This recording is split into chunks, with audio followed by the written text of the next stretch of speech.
Hey, what's up, everybody? Chad Calek here, and welcome back to the In a Crowded Room podcast. Before we get going, I just want to apologize for missing two uploads the last two nights in a row. This is going to happen from time to time when I get really deep on an edit, which right now I'm editing the trailer and the film for 74 minutes, and also a little sneak peek for Paleface. And when I get into a mind state that it's just creatively working, it's very hard for me to break away. Plus, this week I just had a ton of meetings and stuff during the day, and you got to pay the bills before you can get to the labor of love. So, and this is very much a labor of love, which is why I say these are not lost episodes. If I miss an upload date, I will make them up on future dates. Having said that, this is episode number 35, which I'm going to answer another fan question that I think actually makes for a really good episode, which I was asked, was there any episode of Paranormal State that you were scared the entire time? The answer is yes. Now, I think there's a difference between scared and fear. Like real fear, I experienced on IM6. But when I think of scared, I just think of creep factor. Like I'm just creeped out the whole time, and I'm just unnerved the whole time and uncomfortable. And it's not necessarily like a core fear, but just like this is creepy. And that occurred in Topeka, Kansas, on a case at an old abandoned church. The episode was called The Church of the Damned. It was this old abandoned church that had 110 upside down crosses built into it. There had clearly been all kinds of satanic rituals done there, animals killed there. It was owned by a father who had adopted two sons, and their hope and goal was that they would turn this church into like a boys' club, or like a boys and girls club or a children's center. But unfortunately, they were having all kinds of negative experiences. They had seen black shadow people. They were hearing screaming at night in the church, footsteps. They were being touched. And there was one area specifically that the youngest son could not get anywhere near inside the church without absolutely freaking out and losing his mind. In which, of course, they sent yours truly down there alone to see what was going on. But let's start at the beginning here, now that you have the background. Before I went to this case, I actually had a nightmare that I was going to get hurt on the next case. And usually I don't pay attention to nightmares at all, because they're just dreams or dreams or dreams. But this seemed so realistic. Like when I woke up, it just seemed real. So it did freak me out, and I had a really weird feeling going into the case. But I had heard the day before that we might not actually go and do this case because there was a freaking blizzard that was heading towards Kansas at that time. And what we knew is that we could probably get into Topeka, but about 10 hours after we got there, it would be just overrun with snow through this blizzard that was coming. And then we may or may not be able to get out of there. But since filming is 3 days with the potential for a fourth, we went ahead and decided to go there thinking that the worst of it would be past us by the third or fourth day. So we leave LA, and I fell asleep on the plane. Went to a connecting flight somewhere right away. It was a short flight. And then crashed out, and I remember my eyes opening right as we hit the runway in Kansas. And my God, was it cold. It was so cold. In fact, with the wind chill, it was like negative 30 some degrees. The actual low, like the low that night was supposed to be negative 18. Now, I learned on the way there from reading the call sheet that this church had no heat. It had no heat. So I'm wondering, how are we going to investigate if it's negative 18 degrees? how are batteries going to stay charged? How are we not going to die? So it was pretty funny. When I got there, the church itself is extremely menacing.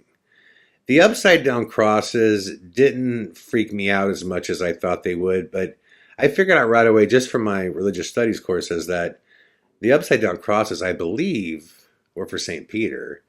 And so it was a Catholic church at some point, I think. But what was interesting is they ran all the deeds and they ran the back, and they never could find out who actually built the place. They knew who the last owner was, but the building was established almost like 60 years before that owner, and they didn't have the original landowner deed. So they didn't even know who built the actual church, just who owned it now. But after walking around that place, there was an overwhelming feeling of uncomfortableness throughout the whole thing. And I said this a while ago, after doing this for so many years, you can just pick up when a place is haunted. And it's not a psychic thing. It's just like, how can I describe this? Like when you go to a cemetery, you can just feel the residual sadness. You can just feel, there's just a vibe. It's kind of like that. After you do enough legitimately haunted places and haunting cases, you just start getting a vibe that something is off. And a lot of times it feels like someone's watching you when no one's there. That's the best way I could describe it. I feel like somebody's watching me when nobody's there. I felt that throughout this entire place. So I met the client super briefly, just enough to shake their hand, say hello, that type of thing. And I had heard something really strange. I heard that there was a main floor, and then there was a basement, and then there was this area where the basement floor was caving in, and they found like this secret floor that would be like a second basement, and this secret door and room that you go into, and there was 4 toilets, but there was no stall doors. Just a room with 4 toilets with no stall doors, and it was a secret room. Which to me, that has deviant written all over it. I was like, what is this doing in a church? And then I find out that this is the area, this room, is the corner of the church in the area of the church, and this room in general is the place where the one son cannot get anywhere near without freaking out. So the first night that we're there, Ryan's talking to this one son about this area and asks him if he'll go there with him. And he doesn't want to go. And through further conversation, he finally decides that he's going to try, which he does. And I'm documenting all of this, just filming, not saying a word, just filming. And as we get closer and closer to that corner, I mean, you could see it. This guy's bottom lip starts to shake. You could see the sweat beating up on his head. All the things that you can't lie about. It just happens when your body naturally does not want to go near a place. His hands are shaking like he's having convulsions practically. And as he gets closer and closer and closer, he's breathing heavier and heavier. And he gets closer, closer and closer. And he starts crying. And tears are just coming out of his eyes. And he doesn't want anything to do with that area. And it's really freaking me out because I'm watching this grown man have this massively adverse reaction to this area. And I'm like, what happened there that is like kryptonite to this guy? Like, the room to me seems like some deviant child sex room or something weird. Something sexual went on down there that was really bad. And my belief is that this guy had something in his life that connected there, whether it was subconsciously. I'm not saying anything happened to him as a child or not, but something in his life subconsciously connected to that area, and that energy collided. And he just could not get close to it. And the area freaked me out. I felt the vibe too. I mean, I really felt the vibe, especially it was so weird. You had to go down these stairs that you could barely fit through. And then the floor was caving in, and I would have to kind of traverse this wall and barely get to this second entrance without falling down even further below, like there's a sinkhole or something, to go through the small door that opens up inside this room with all these toilets, like I was saying. So it was just ungodly creepy. So after seeing this guy respond this way, we're all, freaked out. But on top of that, we're all freezing because to combat the cold, there was a couple space heaters that we were able to run through one room, and there was a generator that connected to these space heaters, and it kept that room right at about, I don't know, maybe 40, 50 degrees, just warm enough where computers could run, where we can, keep batteries charged, things like that, but it was still cold. You could still see your breath in that room. So we were trying to figure out ways to go do dead time and to go investigating in negative 20 degree temperatures. So the solution was hilarious. And you don't see this during the episode, but it's so funny. I'm sure it probably gave the audio department nightmares. But those like, they're like chemical bags that you shake and they get hot. You like buy them at like truck stops and you crack them and you shake them and then you peel them off and you can put them inside your gloves or you could stick them anywhere you want on your body and they generate heat. Well, these things were called hot hands. So we went out and bought like hundreds of these hot hands. I bet I had 60 hot hands packets stuck to me when I was walking around. I lined my legs with them, my arms, my chest, my neck, the inside of my jacket. And man, let me tell you what, those things kick out some heat. You get like 70 of those things stuck to your body, you are cooking. It actually got warm at times where I actually started sweating. I'm like, Jesus, these things are hot. But what's funny is when you'd walk, it sounded like the Sandman. It was just like, shh, shh, shh, like with every step. So I'm sure, the audio department had a blast trying to edit that out. But it was the only way that we could actually get around. And so the first night starts and I'm told I'm going to the room with the 4, stalls, the hidden room downstairs.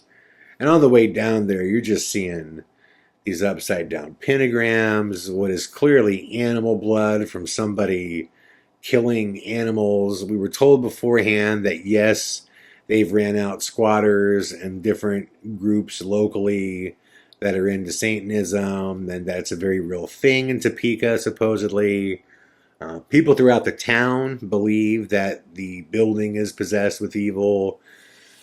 So it is just creepy. And not only that, churches have just always freaked me out. Churches have such a creepy vibe to them.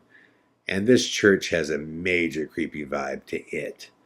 So during that investigation, Ryan is along with Taddy, and they're going to go on the main floor, and then I'm going to go down to that room.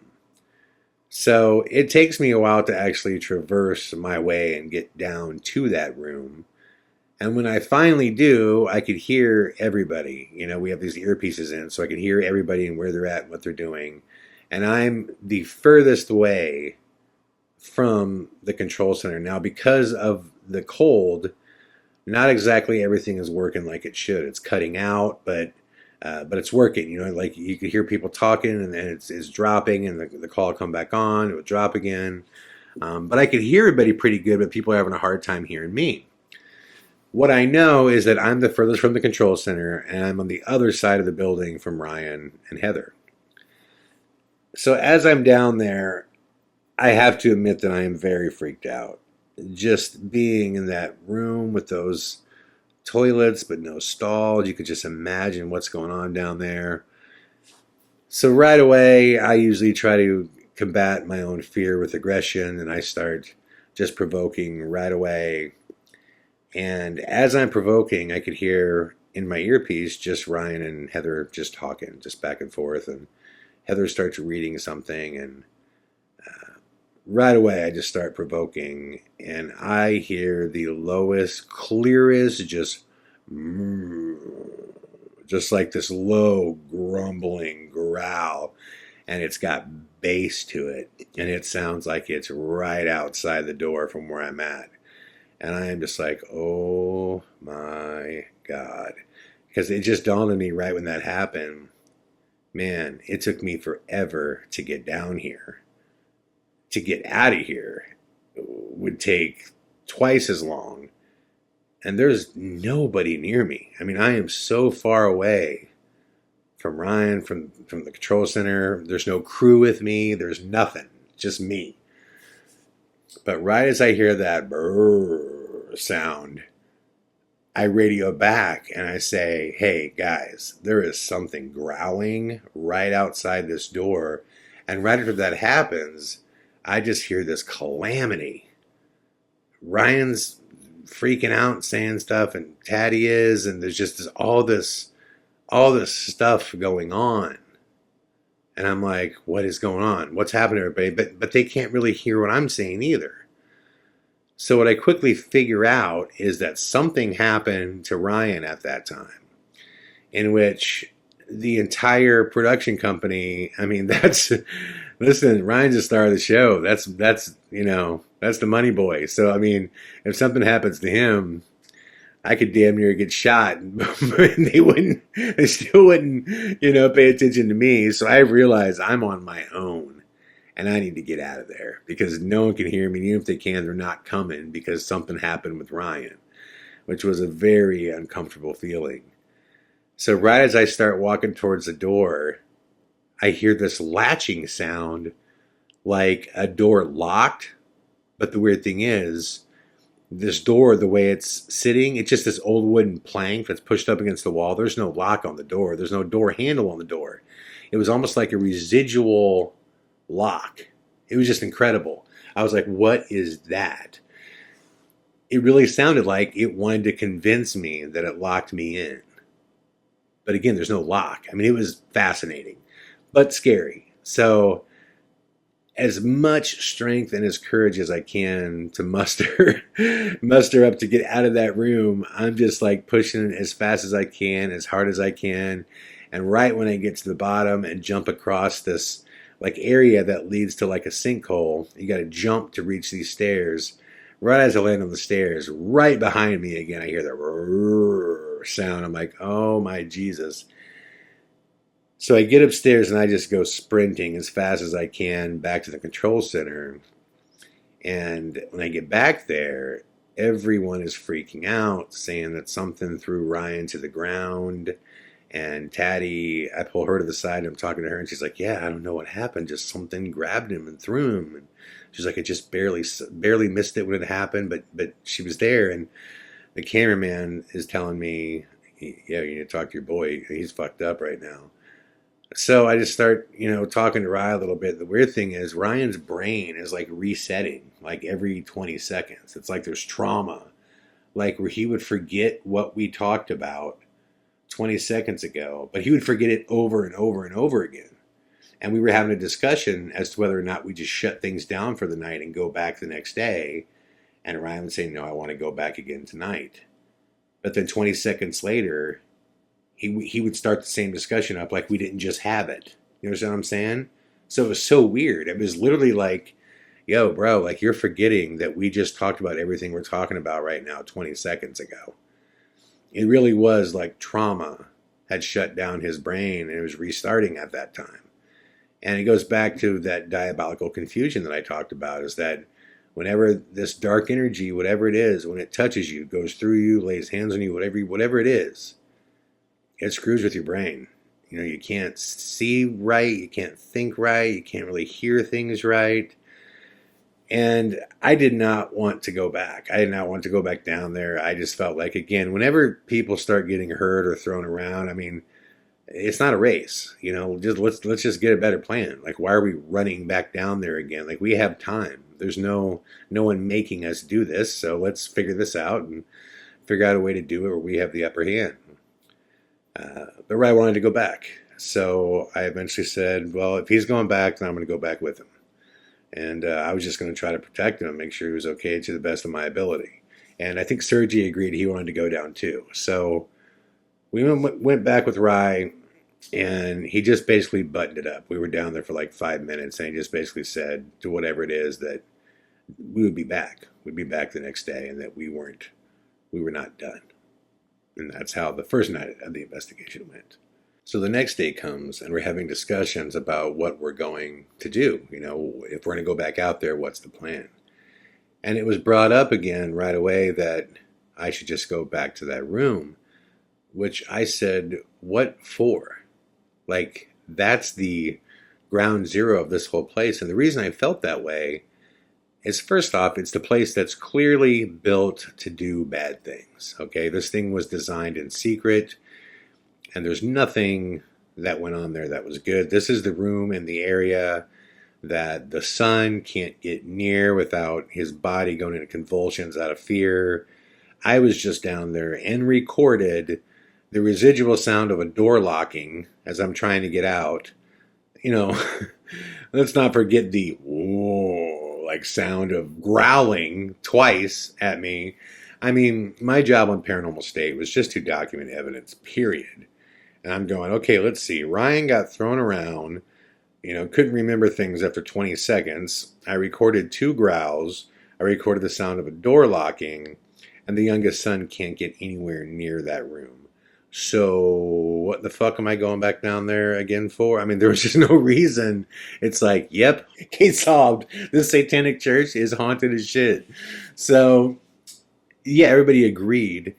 And Ryan and Chip decided they were going to go down there. And that was fine because they were going to do rituals, Catholic stuff. They were the St. Michael. They were going to take, St. Michael's medal down there. And how I feel about that, I never took part in religious stuff on Paranormal State. If you watch any episode, you will never see me involved in any religious ritual, only because I was certain that I was spiritual, but I did not have anything figured out in regard to denomination. And I just feel as though if you're going to approach something with a religious belief system, everybody in that room better believe in the same thing, because there's power in belief. And if somebody doesn't, then I think they're the weak link, And I never want to be that weak link. And I also want to respect religious beliefs. So Ryan and Chip, being devout Catholic, they both believe that they can go down there, say the St. Michael's saying that they do their prayers, and they can cast this thing out, whatever it was, or at least they could try to get it to leave. So they chose to do that, but they took with them a thermal cam.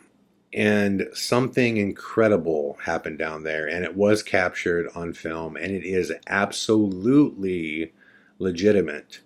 They went down there, and it went from being negative 20 degrees to plus 40 degrees in a split second in that room. And it came, what's odd is it came right after Chip did his St. Michael's prayer. Right after he said amen, it went from negative 20 degrees to plus 40 degrees. Now, again, there's no heat, there's no running water, there's nothing. Right after that happened, Ryan got very lightheaded, and they gave me the footage to review, and it blew my mind. I mean, it absolutely it blew everybody's mind. And there was this funny moment where everybody was talking how, and I get it, I get the excitement, but I felt like I'm maybe the only one that was seeing this through goggles that weren't religious. But everyone was saying we need to contact like CNN or the news, because we have, legitimate proof. And, Ryan kept saying that this is something miraculous. Like, this happened. It went from negative 20 degrees to plus 40 without any explanation. This is incredible. And I agree, it was incredible. But they were like saying this happened because of a prayer. This was a divine thing that happened. This was a religious, spiritual thing. And I was just trying to play the devil's advocate and say, if I'm CNN or any news source, and you tell me that you need me to look at this footage because I was ghost hunting and I cast this demon out, I mean, it's just like there's nobody that's going to take this thing seriously. And that's what sucks about the world at that time. And it's gotten better now. More and more people, because of the web, because of these shows, are more open about their beliefs. But I just remember thinking, there's just no way. There's no way that the media and the press is just going to take our word for it that this happened, especially, with the amount of things that we experienced. I mean, there's just, I wish people weren't as skeptical as they were, but the facts are, listen, 99.99% of the people in the world have never spent the night in a haunted church in a secret area that was designed and built to do something nefarious, right? So unless you've done that, you don't know what goes on there. And if you don't know, you're going to be skeptical. And I remember feeling like I was just peeing in everybody's Cheerios because I was like the guy that was like, no one's going to believe this, guys. Let's just quit talking about this idea of going to the press. And eventually it was abandoned, the idea of going to the press. And just because the other thing too is when you're part of a reality show, there's just a degree of skepticism that people have because of that as well, And I knew this was legitimate. This was an incredible piece of evidence. I actually ended up calling the company FLIR, and sending them the footage. And I did this on my own time. And it's a pretty funny story. I asked the guy at FLIR, I said, so what's going on here? And he's like, what do you mean? I'm like, well, have you watched the footage? And he's like, yeah. And I said, well, is the camera malfunctioning in any way that you can see? And he goes, no, I mean, the camera's just reading the room. It reads the temperature. That's what it does. And I said, well, I mean, how do you explain that? And he pauses and he says, I don't know. You're the ghost hunter, dude. You tell me. Which I thought was pretty funny. So it was an incredible piece of footage. And there was basically, to wrap it all up, they did essentially kind of a deliverance ritual on the building, where they went around and did a clearing, I guess you can call it. And from what I understood, it worked for a while, but then things started happening. And then shortly after, that same year, I believe it was, I had heard that the father had passed away after we had done the case, which my first thought was, oh, geez, because the father really took care of the boys. And I was thinking, man, if the father's gone and those two boys are still living in there alone now, and that one boy is just afraid to death of that corner, oh, man, that's got to be a tough situation.